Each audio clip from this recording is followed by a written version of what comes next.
नमस्कार. भारतीय सैन्य दलातील हवालदार श्री बारकू नामदेव राक्षे यांचा हा जीवन प्रवास. त्यांचा जन्म ऐतिहासिक वारसा लाभलेल्या खेड तालुक्यातील बहिरवाडी या गावात 7 जून 1964 रोजी शेतकरी कुटुंबात झाला. वडील नामदेव दामू राक्षे व आई अनुसया यांनी प्रतिकूल परिस्थितीत शेती करत असताना जीवनाची वाटचाल केली आणि आपल्या मुलांवर संस्कार केले.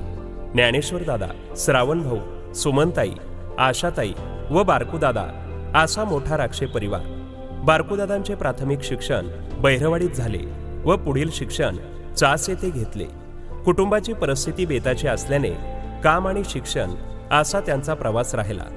पुढे 1981 साली मुंबईला कामासाठी जाण्याचा निर्णय घेतला आणि काही दिवस मेहनतीने मिळेल ते काम केले.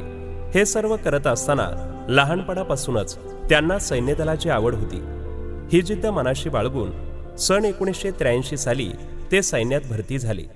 सिकंदराबाद येथे इलेक्ट्रिकल मेकॅनिकल इंजिनियर म्हणून 2 वर्ष यशस्वी ट्रेनिंग पूर्ण केले आणि त्यांची पोस्टिंग आसाम येथे झाली. या ठिकाणी 3 वर्ष सेवा करण्याचा योग आला. प्रतिकूल परिस्थिती असणाऱ्या दादांनी सैन्यात दाखल झाल्यानंतर विवाहापूर्वी घराचे काम करायचे अशी इच्छा मनात बाळगली आणि 1986 साली ती पूर्ण केली. या दरम्यान बारकूदादांचा विवाह 20 मे 1987 साली आंबेगाव तालुक्यातील शेवाळवाडी येथील मनोहर नागोजी थोरात यांची कन्या सुनीता यांच्याशी झाला.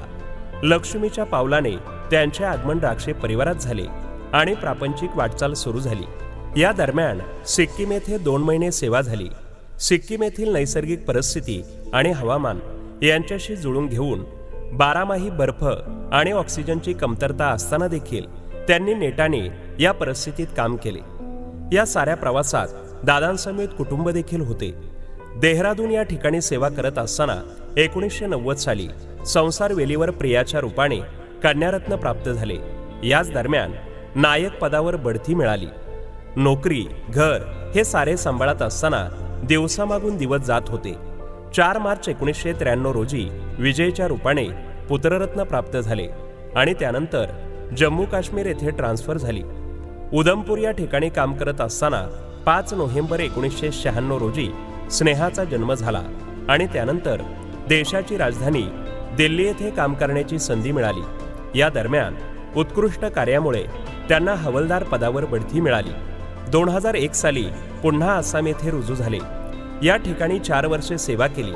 आपल्याला फारसे शिक्षण घेता आले नाही, तरी प्रिया, विजय आणि स्नेहा यांना उच्च शिक्षण देण्याचा निर्णय त्यांनी घेतला.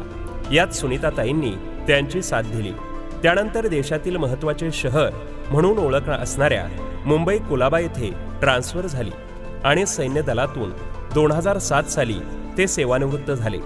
2007 साली ते मोशी या ठिकाणी वास्तव्यास आले.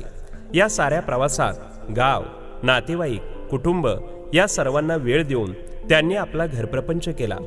या निमित्ताने माऊलींची ओवी आठवते, अवघाची संसार सुखाचा करीन, आनंदे भरीन तिन्ही लोका. असा त्यांचा प्रवास राहिला. आता आयुष्याचा दुसरा टप्पा चालू झाला.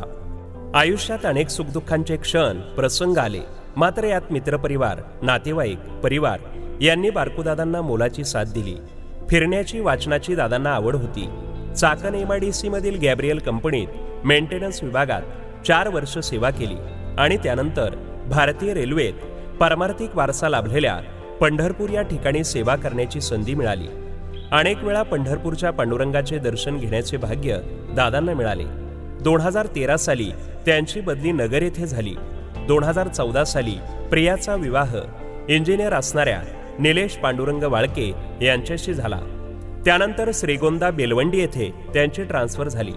2021 साली मुलगा विजय याचा विवाह नारोडी येथील गोरक्षनाथ शिवाजी हुले यांच्या कन्येशी झाला. स्मिताताईंच्या रूपाने घरात सुनबाई आली. 2024 साली ते सेवानिवृत्त झाले. या साऱ्या प्रवासात त्यांना खंबीरपणे साथ दिली ती सुनीताताईंनी. एका यशस्वी पुरुषामागे एक स्त्री असते याचे उत्तम उदाहरण म्हणजे आदरणीय सुनीताताई. आज मुले उच्च शिक्षित आहेत. गोकुळासारखा परिवार नांदतोय. या निमित्ताने कवी कुसुमाग्रजांची कविता आठवते. संपू दे अंधार सारा उजळू दे आकाश तारे, संपू दे अंधार सारा उजळू दे आकाश तारे, गंधाळल्या पहाटेस येथे वाहू दे आनंदाचे वारे. असेच आनंदाचे वारे दादांच्या आयुष्यात वाहत राहो ही सद्भावना सैन्य दलातील सेवानिवृत्त हवालदार श्री बारकू नामदेव राक्षे दादांना पुढील वाटचालीस निरोगी आरोग्यमय मनपूर्वक शुभेच्छा.